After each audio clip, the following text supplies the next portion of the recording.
Hi there, I'm Dr. Debbie Smith, and I'd like to talk to you for a few minutes today about how to pray for a man. In particular, how to pray for your man. You know, you were created to be a blessing to him. The Bible says that he who finds a wife finds what is good and receives a favor from the Lord.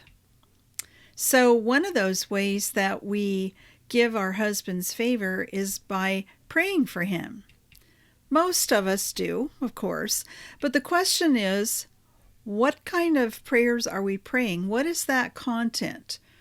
Are we just asking God to help him get his act together so that our lives would be easier?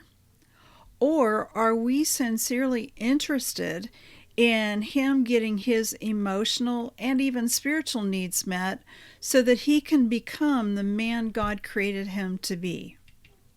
You know, if you're not seeing results of your prayers, you might want to consider this. Getting in the cave with him. Now, the cave is a place where men go to process problems and pain and perplexities, things that they don't have a ready solution for. And part of our idea is to get in the cave with him in a very different way than how he needs it. What I'm talking about is that we want to be able to understand him emotionally and spiritually, that we don't want to be verbally invasive, which we're prone to do when we're feeling really desperate. For example, don't insist that he talk about his feelings because he probably doesn't really understand them himself. He was actually trained from an early age not to talk about his feelings. By the time he was in kindergarten, he was told, you know, don't be a crybaby, suck it up, get on with it. So he learned that he has to process things inside of himself. And in that, because he's not used to having feedback, he doesn't know how to talk about his emotions. He doesn't know how to understand them. He's working on solving a problem. So we actually can make that problem worse by insisting that he talk to us about what's going on. So there are some better ways to go about this. Instead, we can learn to pray differently. The first steps are really simple. Listen more, talk less. And that sounds like I'm just telling you to be quiet, to keep quiet about things. But actually what I'm asking you to do is to make space for him. Women have a very different way of communicating than men do. We tend to do a lot of back and forth. But when he starts talking about what's really going on with him, and you get excited and you jump in and put in your part of it or make a comment right away, you'll actually be communicating to him that you don't care what he has to say. Now, the opposite is actually true. You really do care very much about what he's saying. However, the message that you're sending by interrupting him, by letting him know your thoughts, the message he's getting is that you don't care what his thoughts are. So listen more, talk less. That is going to give him lots more space than what he probably currently has. And you'll learn the most about him in this process. He may not say a lot with words, but if you listen closely, you'll hear a lot of things, and he will actually do things that also express what he's feeling. And you want to pay attention to those too. So the second part is actually going to take a little bit more time. That you can do immediately. You can listen more and talk less immediately.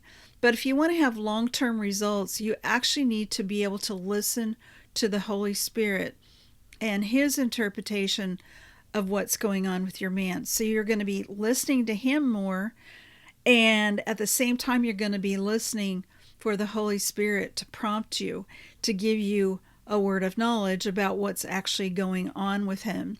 And then you can pray according to God's will or according to God's perspective on the situation, rather than just our own limited perspective of a woman trying to understand a man. They're just so different than we are.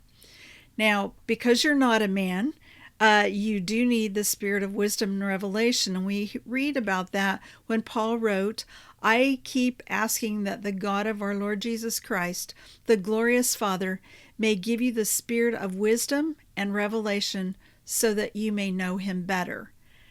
Now, that is my prayer for you today. In fact, that's my passion. I am really trying hard all the time to help women be able to connect with their men in a new way. But I'm limited. Even if you were working with me in counseling, the most you would have is an hour a week. The Holy Spirit is available 24/7. So I really encourage you to learn how to listen in, how to get that spirit that gives you the wisdom, that reveals truth to you about the situation and how you can better partner with your husband in the process. It will empower you to pray more effectively when you know what God's perspective actually is. Now, I want you, above all else, to avoid giving him advice. It will not work. It backfires every time. Yes, we've got great ideas. Women are amazing, but we need to run our ideas through the Holy Spirit. And sometimes the Holy Spirit can tell him things, or maybe the Holy Spirit will tell you to tell him something. But if you're giving him advice, it's going to backfire. I can't really tell you why in a couple of minutes. Just know that it does. This is not the best time when you are more determined than ever to see a change. This is not the time for you to share your ideas with your husband, because he will look at it as an attack, a blame, or a criticism. So instead, you need to wait on the Lord, trust that he actually cares a whole lot more about your husband than you do. I know that's hard to believe. It's hard for me to believe because I care so much. But the truth is that he is God's creation, and God has invested a lot in this man. And he's the one that wants to see him fulfill his potential. Sometimes in our best efforts to hurry the process, however, we actually can get in the way of the process that God wants to do with your husband. So really important stuff that we learn to really believe that God cares more for him than you do. One more warning. Be sure to keep the content of your prayers between you and the Lord. Now, if you're talking with a counselor, it's fine to share those there.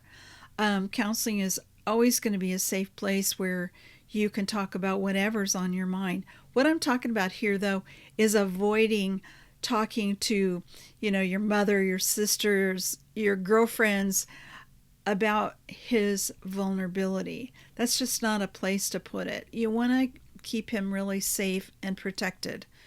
Now, just a word, things get a little different if there is a substance abuse or infidelity involved.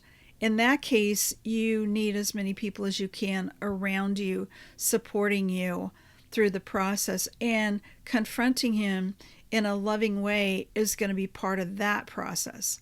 What I'm talking about here is a marriage where you just see him struggling and you don't know what to do.